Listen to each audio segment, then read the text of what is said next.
हिमाचल प्रदेश की 68 सीटों पर वोटिंग का काउंटडाउन अब शुरू हो चुका है। कल सुबह ठीक 8 बजे से वोटिंग शुरू हो जाएगी और शाम 5 बजे तक ये वोटिंग चलेगी। यानी कि सभी राजनीतिक पार्टियों के भविष्य का फैसला कल जनता तय कर देगी।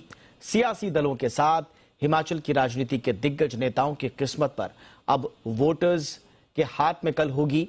और इस पर बातचीत करने के लिए इस वक्त हमारे साथ धर्मशाला में मौजूद हमारे सहयोगी रवि त्रिपाठी जुड़ चुके हैं। रवि, स्वाभाविक रूप से अब कुछ देर बाद काउंटडाउन तो ऑलरेडी शुरू हो चुका है, कल सुबह वोटिंग शुरू हो जाएगी, लेकिन इस बार का हिमाचल प्रदेश चुनाव किन मुद्दों को लेकर याद किया जाएगा? मैं पार्टीज की एज की बात बाद में करूंगा, लेकिन सबसे पहले वो मुद्दे जो इस बार हिमाचल में छाए रहे।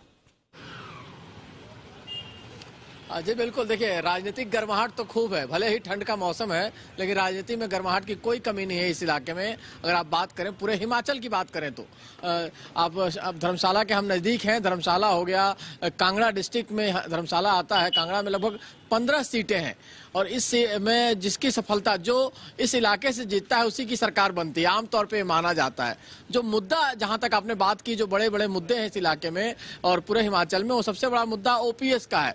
लोग कह रहे हैं कि ओपीएस जो ओल्ड पेंशन स्कीम है उसको कांग्रेस ने बड़ा मुद्दा बनाया है। महंगाई एक बड़ा मुद्दा है, साथ साथ आपको बेरोजगारी एक बड़ा मुद्दा है। लेकिन सबसे बड़ा मुद्दा जो है सत्ता पक्ष के लिए जो है वो मोदी है। मोदी फैक्टर सबसे बड़ा फैक्टर है और आप चारों तरफ जहां भी जाएंगे लोग मोदी की तारीफ करते हैं, मोदी के काम करने का स्टाइल को तारीफ करते हैं। कोरोना के दौरान जो उन्होंने सहायता की उसकी तारीफ करते हैं। सेना का जिस तरह से उन्होंने मनोबल बढ़ाया है और देश का मनोबल बढ़ाया है उसकी तारीफ होती है, उनके काम की तारीफ होती है। तो एक तरफ मुद्दा महंगाई है, बेरोजगारी है, ओपीएस है, ओल्ड पेंशन स्कीम है, तो दूसरी तरफ मोदी इतने हावी हैं कि लग रहा कि कहीं ना कहीं फंसता हुआ चुनाव दिख रहा है। हिमाचल की बात करें तो हर आदमी यही कह रहा है कि कुछ कह नहीं सकते जी, मैं वोटर साइलेंट हुआ पड़ा है। अगर ये जो 3 मुद्दे हैं, बेरोजगारी, महंगाई और खासतौर पर ओपीएस, ये चला तो कांग्रेस क्लीन स्वीप कर जाएगी। और अगर मोदी इन मुद्दों पर हावी पड़े तो फिर से बीजेपी जो वापसी की बात कर रही है सत्ता में, जो एक तरह का रिकॉर्ड तोड़ने की बात चल रही है हिमाचल में, आमतौर पे 90 के दशक से आप देख लीजिए, एक बार कांग्रेस की एक बार बीजेपी की सरकार बनती आई है। लेकिन इस बार पीएम ने भी अपील किया है कि इस रिवाज को तोड़िए, जैसे उत्तराखंड के लोगों ने तोड़ा, जैसे उत्तर प्रदेश के लोगों ने तोड़ा। कुछ लोग हमारे साथ यहाँ हैं, कुछ पत्रकार भी हैं और यहाँ के लोकल लोग हैं, उनसे हम बातचीत करना चाहेंगे। क्या लगता है धर्मशाला हिमाचल के लोग जो हैं क्या सोचते हैं, इस बार क्या मुद्दे हावी रहने वाले हैं और किन मुद्दों के आधार पर कल मतदान होगा यहाँ पे?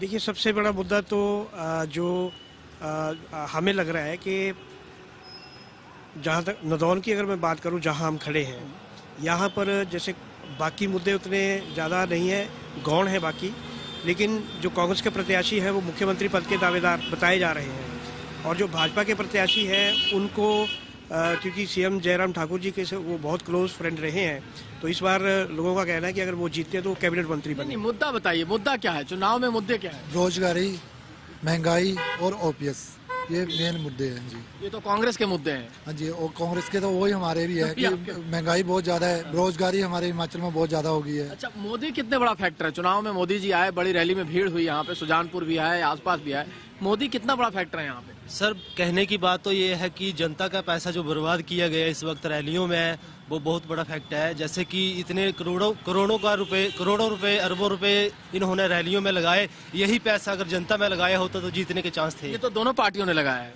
सर, सबसे ज्यादा जो खर्चा हुआ भाजपा पार्टी के द्वारा किया गया इस बार। आपको क्या लगता है मोदी कितने बड़े फैक्टर है चुनाव में? हिमाचल में मोदी फैक्टर जो है वो बहुत बड़ा है। आपको लगता है मोदी बड़ा फैक्टर है जी चुनाव में? बिल्कुल है। हाँ जी। क्या किया मोदी जी ने? हमारा तो जो राम के हैं वो हम उनके हैं, बस बात खत्म है। जो राम के हैं हम उनके हैं। मोदी पर एक कहीं ना कहीं विश्वास होना, लेकिन साथ साथ दूसरी तरफ देखिए, मैंने कहा ना कि 2 मुद्दे अलग अलग हैं। एक तरफ मोदी फैक्टर है, जयराम फैक्टर नहीं चल रहा है, मोदी फैक्टर चल रहा है यहाँ पे भी।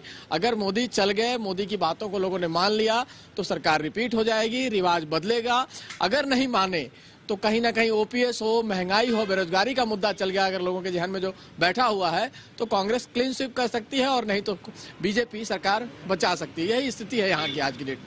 प्लीज बताइए, आपने बिल्कुल सही कहा। देखिए, मुद्दे लोगों की जुबान पर भी हम सुन रहे हैं, वहां पर लोग कह रहे हैं कि भाई महंगाई का मुद्दा है, बेरोजगारी का मुद्दा है, मोदी फैक्टर भी स्वाभाविक रूप से होगा ही। लेकिन 1985 से जैसा आपने बताया कि ऑल्टरनेटिव सरकारें आती हैं, तो एक बहुत बड़ा मौका कांग्रेस के लिए भी है। अब ये बताइए कि कांग्रेस के जो प्रचार प्रसार को लेकर खुद कांग्रेस के नेताओं ने सवाल उठाए कि उतना पुख्ता तौर पर प्रचार हुआ नहीं जितना होना चाहिए था। कांग्रेस क्या सिर्फ सत्ता विरोधी लहर के भरोसे है, या वो पुख्ता तौर से, जैसा आपने बताया कि वो ओपीएस का पेंशन का बहुत बड़ा मसला है, हमने प्रियंका गांधी को सुना 2 लाख रोजगार पर बहुत ज्यादा जोर दे रही थी वो, तो क्या कुछ हलचल पैदा कर पाई कांग्रेस, या सिर्फ कि वही एंटी इनकम्बेंसी हमने तो जीतना ही है? नहीं, देखिए, एंटी इनकम्बेंसी तो हर सरकार के खिलाफ होता है, और इन सब राज्यों में जैसे हिमाचल हो गया, हरियाणा हो गया, पंजाब हो गया, जहां 5 साल के बाद सरकार बदलने का रिवाज है, वहां लोगों का मूड होता है कि चलो एक बार इसको मौका दिया, दूसरी बार इसको मौका देंगे। लेकिन ओल्ड पेंशन स्कीम के तहत लगभग 1,19,000 ऐसे लोग हैं जिनको कांग्रेस ने टारगेट किया, साइलेंटली कैंपेन किया है। उनको इन्होंने अपना एक तरह से कहा जाए कैडर बना लिया है।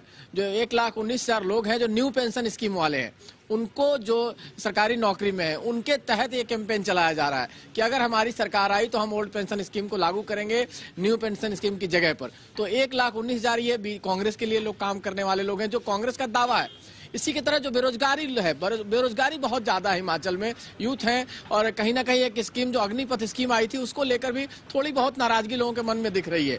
तो जो लोगों की नाराजगी है उसका फायदा कांग्रेस को हो ही रहा है, और कांग्रेस काम भी थोड़ा बहुत की है, कैंपेन भी कर रही है। जैसे प्रियंका गांधी ने लगातार डेरा डाला हुआ है, आप देखें तो अशोक गहलोत भी यहाँ आए, भूपेश बघेल चूंकि यहाँ के इंचार्ज वो भी आए, सचिन पायलट ने भी यहाँ कैंपेन किया। सोनिया गांधी कैंपेन तो नहीं कर रही है लेकिन शिमला में ही है, तो एक कोऑर्डिनेशन का काम उनके अंडर में, एक मॉनिटरिंग का काम एक तरह से कहा जाए उनके अंडर में भी हो रहा है। तो कुल मिलाजुला के कांग्रेस पार्टी यहाँ लड़ रही है, जिस तरह से गुजरात में नहीं लड़ती हुई दिख रही है, हिमाचल में कांग्रेस पार्टी लड़ती हुई दिख रही है। और इसके पीछे एक वजह ये भी है क्योंकि आम आदमी पार्टी यहाँ उस तरह से लड़ाई नहीं लड़ रही है जैसे गुजरात में लड़ रही है। अगर यहाँ उस तरह से आम आदमी पार्टी लड़ती तो शायद बीजेपी के लिए ज्यादा सहूलियत होती, बीजेपी की राह ज्यादा आसान होती, क्योंकि यहाँ बीजेपी के 11 से 12 बागी भी उम्मीदवार हैं, साथ ही साथ जो कांग्रेस के भी 1-2 बागी उम्मीदवार हैं।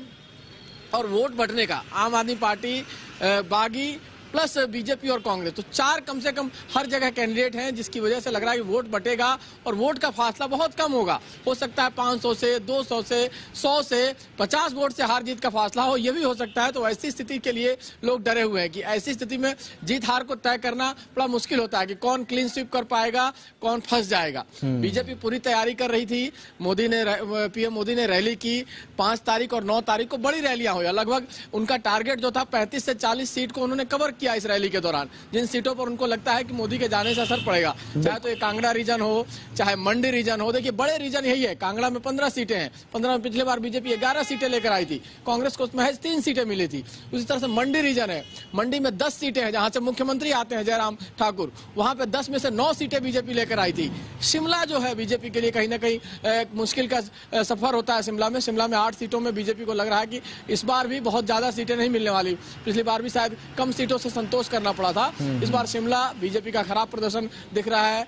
बीजेपी को मैनेज करना है तो कांगड़ा रीजन, मंडी रीजन, इन सब इलाकों को जो उनका मजबूत है पक्ष है उसको मजबूती से बनाए रखना पड़ेगा। अगर ये किला उनका ढहता है तो बीजेपी के लिए सत्ता में वापसी करना मुश्किल होगा और कांग्रेस के लिए सत्ता में आना आसान हो जाएगा। लेकिन जैसा आपने कहा, बहुत सिग्निफिकेंट है आपने जो कहा कि कांग्रेस यहां फाइट करती हुई नजर आ रही है। अगर ये ऑब्जर्वेशंस हैं तो स्वाभाविक रूप से केक वॉक तो बीजेपी के लिए नहीं है। दूसरा, हमने देखा कि बीजेपी के बागी और ओपीएस का जो मुद्दा जितने पुख्ता तरीके से उठाया गया कांग्रेस की ओर से, ये थोड़ा मुश्किल है। लेकिन फिर दूसरे मुद्दे अलग और मोदी फैक्टर एक जगह, और इस बार तो जो है डबल इंजन वाला मसला हो गया। यहां पर भी डबल इंजन ऐसे हुआ कि प्रधानमंत्री मोदी तो यहां पर फैक्टर अपना दे ही रहे हैं, लेकिन जेपी नड्डा खुद, बीजेपी के राष्ट्रीय अध्यक्ष खुद हिमाचल प्रदेश से आते हैं, तो उन्होंने भी इसको अपनी नाक का सवाल बनाया हुआ है। और वो जहां पर सियासी कार्ड खेलना है वहां खेल रहे हैं, और जहां पर इमोशनली लोगों को अपील करना है वो अपने लेवल पे कर रहे हैं। इसलिए बहुत दिलचस्प होने वाला है मुकाबला, नजर रहेगी इस पर। रवि, फिलहाल बहुत बहुत शुक्रिया आपका इस तमाम जानकारी के लिए, और आपके जरिए जो हमारे साथ लोग जुड़े उनका भी शुक्रिया।